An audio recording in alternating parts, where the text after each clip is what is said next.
मन की एकाग्रता उपार्जित करने से, अपने मन के फोकस को बढ़ाने से हम आंतरिक शक्तियों का बहुत विकास कर सकते हैं। क्यों? क्योंकि एकाग्रता में मन को वश करने की क्षमता मिल जाती। अब मन हमारे ऊपर हावी नहीं होता, हम मन को अपना दास बना लेते हैं। तो जब जब मन गलत भावनाएं का प्रस्ताव हमें दे, ऐसा सोचो, ऐसा फील करो, हम उसका दमन कर देते हैं। तो किसी ने कहा कि ये मन ऐसा है कि यदि आपका मालिक बन गया तो सबसे खराब मास्टर होगा, किंतु यदि आपने इसे अपना दास बना लिया, ये सबसे बढ़िया सेवक बनेगा।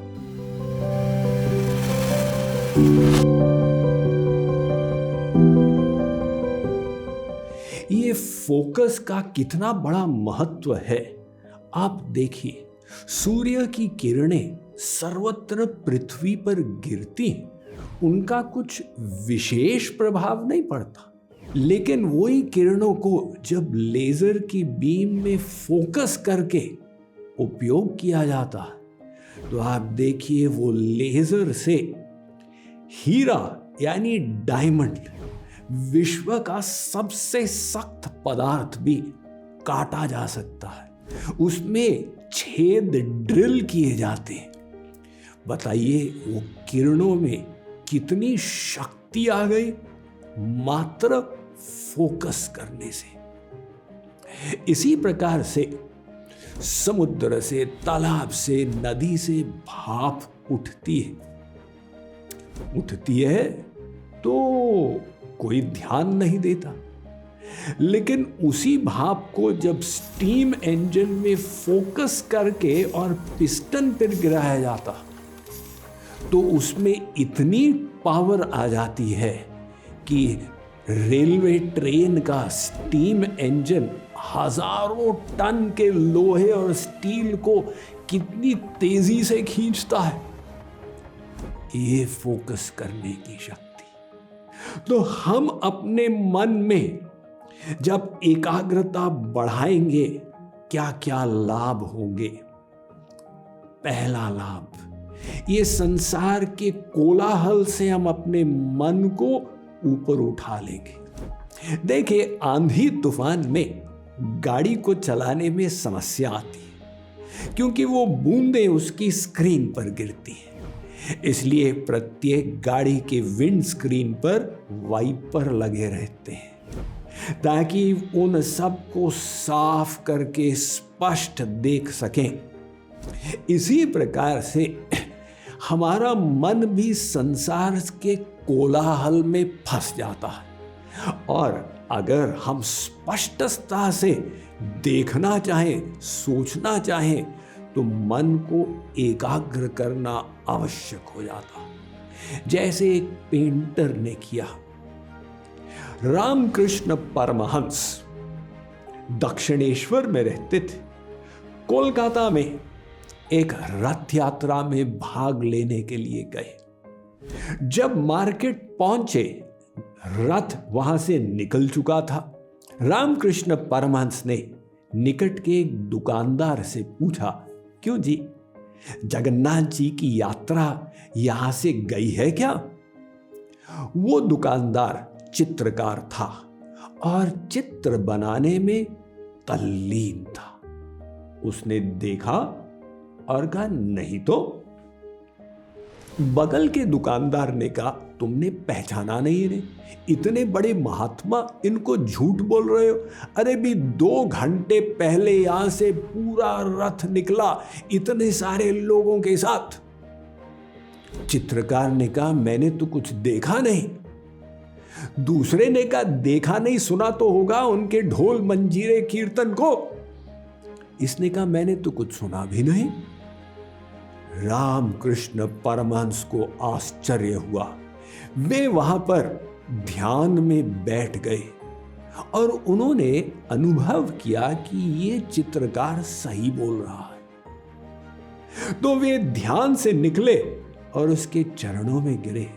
अरे भाई, लोग मुझे महात्मा कहते हैं, किंतु तुम्हारा मन इतना एकाग्र है, तुम अपने कार्य में ऐसे तल्लीन थे कि रथ जा रहा था, तुमने आंखों से देखा, कानों से उस कोलाहल की आवाज को सुना, किंतु उसका मन पर प्रभाव नहीं पड़ा उसके फोकस के कारण। तो ये देखिए मन की एकाग्रता की शक्ति। और जब हम कोई नई कला सीखना चाहते हैं, जितना हमारा फोकस होता है उतनी हम रफ्तार से सीख सकते हैं। एक्सपेरिमेंट के रूप में आप ट्राई कीजिए, कोई नया विषय आपको सीखना हो, सुबह जल्दी उठिए और फ्रेश माइंड से उसे सीखने का प्रयास कीजिए। आप पाएंगे आपका मन एक स्पंज के समान उस विषय को ग्रहण करता जा रहा है। आपकी क्षमता 400% बढ़ गई है उस विद्या को प्राप्त करने के लिए। तो एकाग्रता से मास्टरी आती है किसी भी कला में, किसी भी खेल में। सुनील गावस्कर विश्व के श्रेष्ठतम बल्लेबाजों में एक हुए हैं। उनसे पहले विश्व का रिकॉर्ड सर्वाधिक टेस्ट सेंचुरीज का डोनाल्ड ब्रैडमैन के पास था, जिसने 29 सेंचुरीज बनाई। सुनील गावस्कर ने उसको तोड़ दिया और अपने जीवन में 34 टेस्ट सेंचुरीज बनाई। पत्रकार जब उनसे पूछे कि आपकी सफलता का राज क्या है, उन्होंने कहा, I keep my eyes on the ball. मैं अपने मन को, आंखों को बॉल पर केंद्रित रखता हूं। तो ये एकाग्रता से प्राप्त मास्टरी। साथ ही साथ जब हमारे अंदर एकाग्रता रहती है तो हम अपनी भावनाओं पर भी नियंत्रण पा सकते हैं। क्यों? क्योंकि एकाग्रता में मन को वश करने की क्षमता मिल जाती।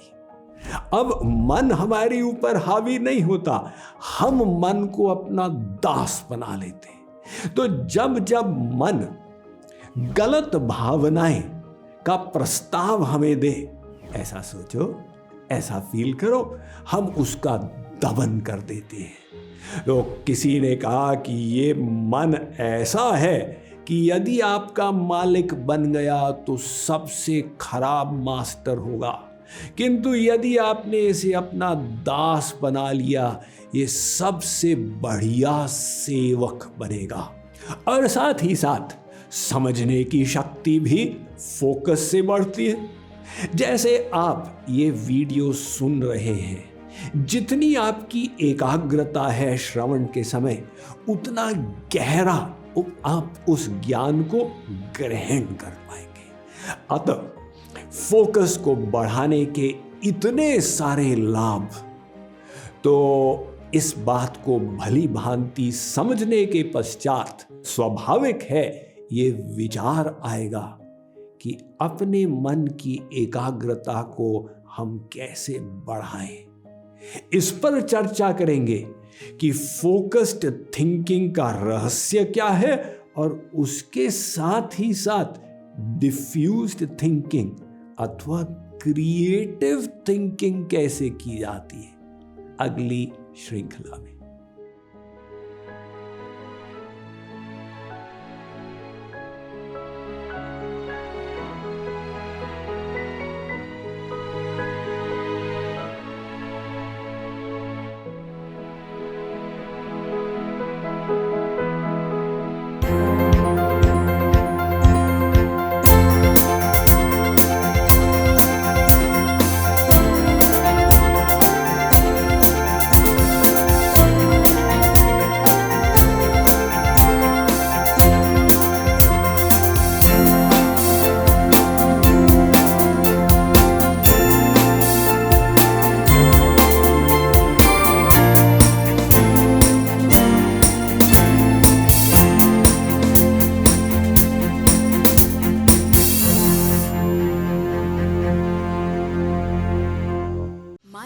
Encouragement, life transformation, power of thoughts आदि प्रेरणादायक एवं आध्यात्मिक वीडियोस के लिए सब्सक्राइब करें स्वामी मुकुंदानंद हिंदी यूट्यूब चैनल को और बेल आइकन को अवश्य दबाएं ताकि आपको ये वीडियोस मिले सबसे पहले।